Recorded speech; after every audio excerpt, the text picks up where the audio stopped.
सच्चिदानन्दरूपाय विश्वोत्पत्त्यादिहेतवे तापत्रयविनाशाय श्रीकृष्णाय वयं नमः।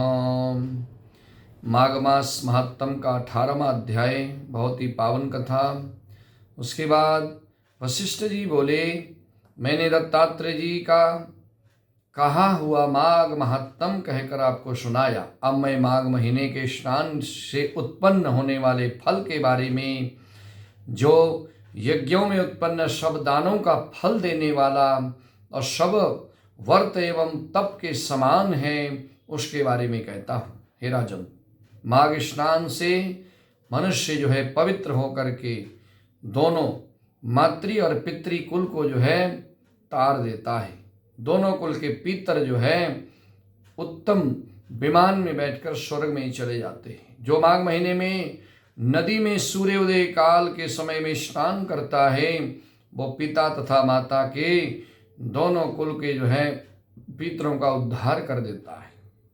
सभी पितर जो है स्वर्ग को जाते हैं। सदा के पापी, दुराचारी और कुकर्मी मनुष्य भी माघ महीने में स्नान करे और हरि भगवान की पूजा करे तो वह पापों से मुक्त होकर के भगवान के धाम को प्राप्त होता है।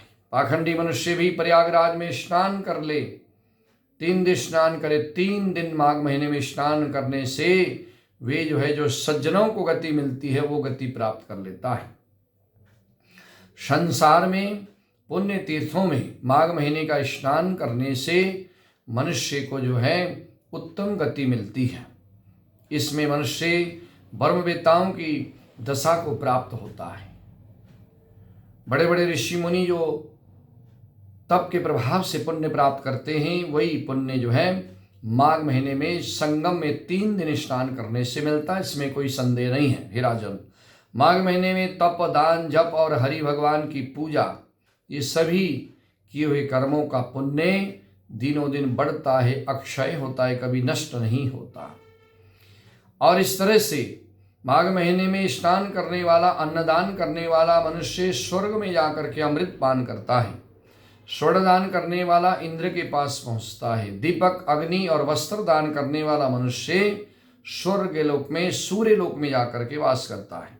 माघ महीने में स्नान करके जो भगवान की पूजा करता है, वो हमेशा स्वर्ग में जाकर के रहता है और संसार में आकर राजा होकर जन्म लेता है।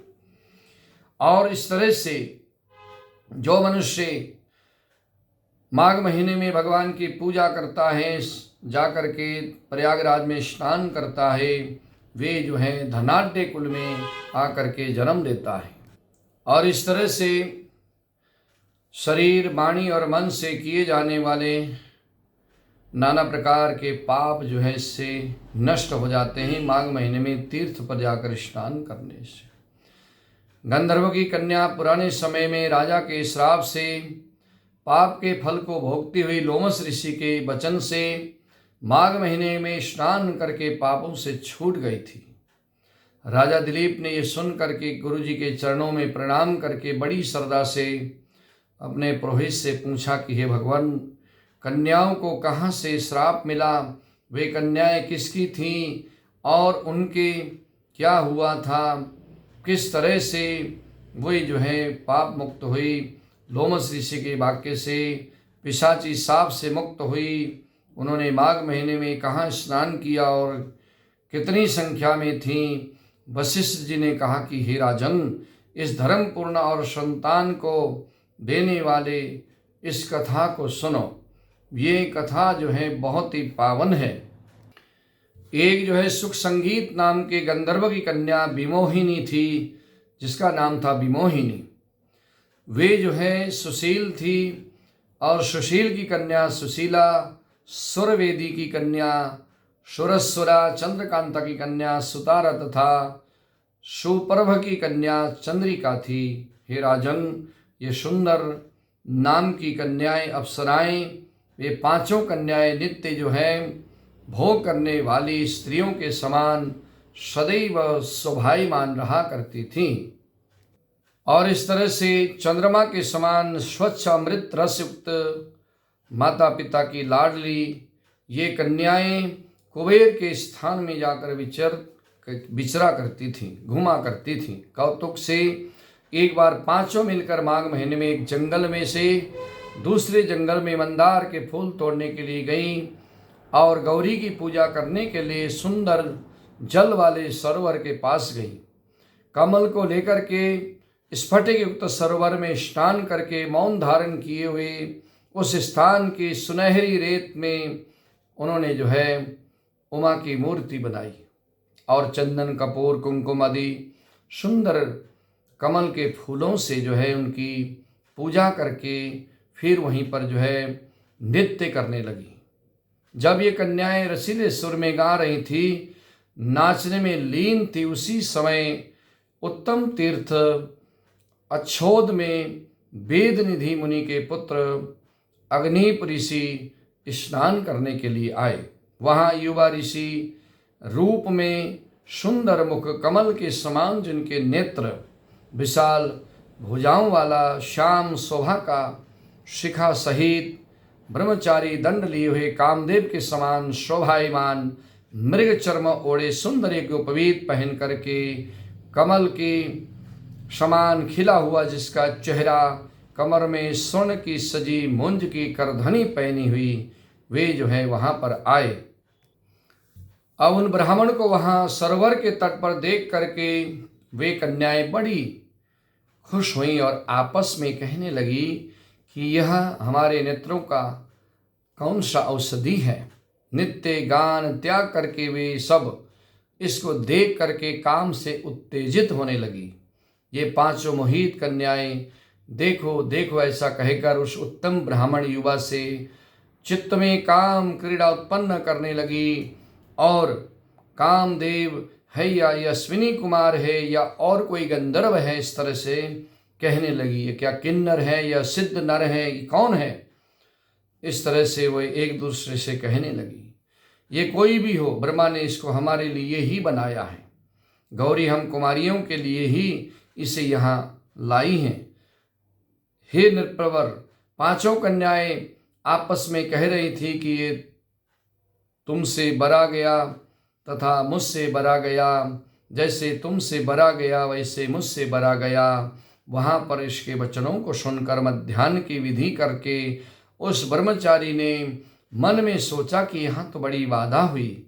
ब्रह्मा विष्णु शिव आदि देवताओं और योग बल वाले ऋषि लोग भी अबलाओं की लीला से मोहित हो गए। ये बड़ा आश्चर्य है। स्त्रियों के नेत्र रूपी तीक्ष्ण बाणों से किसका मन रूपी हिरण नहीं विद जाता। महात्माओं का कहना है कि स्त्रियों के पास रहना कष्टकारक है, इसलिए जब तक ये पास नहीं आती मैं घर चला जाता हूँ, मेरा यहाँ से जाना ही उचित होगा।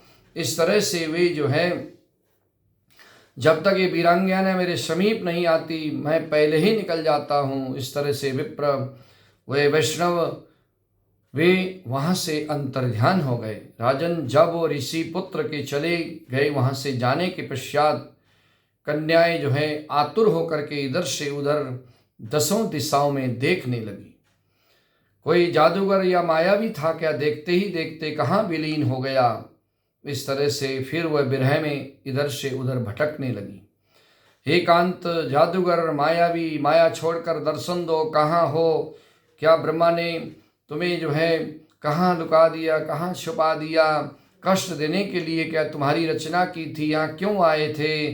तुम दया रहित हो क्या, हम पर तुम्हारी रुचि नहीं है और इस तरह से हम पर विश्वास नहीं करते हो क्या। क्या हमारी परीक्षा ले रहे हो। क्या तुम नाचने में ज़्यादा हमसे होशियार हो या क्या माया में चतुर हो। क्या किसी के चित्त में घुस करके उससे निकलना नहीं जानते हो। क्या तुम अपराधियों को क्षमा नहीं करते हो, क्रोध करते हो क्या। क्या दूसरों को धोखा देने या किसी को दुख देते हो क्या। क्या तुम जो है कहाँ चले गए। हे हृदय से, तुम्हारे दर्शन बिना हम जो है कैसे जी पाएंगे। फिर से तुम्हारे दर्शन की आशा में हम अब जी रहे हैं। दया कर करके हमें शीघ्र से शीघ्र जो है हमें दर्शन दो और अपने दर्शन देकर हमारे दुखों को तुरंत दूर करो। इस तरह से वे जो है पांचों कन्याएं वहीं विलाप करने लगी। ऋषि अंतर्ध्यान हो गए। ऋषि पुत्र के जाने के बाद बड़ी जो है वो विचलित हुई, इधर से उधर फिरने लगी, क्योंकि सज्जन लोग किसी के विनाश को नहीं देखते, क्योंकि वे जो है वहाँ पर उनके मन में पाप पैदा हो गया था और उसके बाद पता था ऋषि पुत्र को कि अविनाश होगा, इसलिए वे जो है वहाँ से निकल गए। बड़ी पावन कथा। इस कथा को सुनने मात्र से भगवान की भक्ति प्राप्त होती है। आनंद कंद भगवान की जय हो।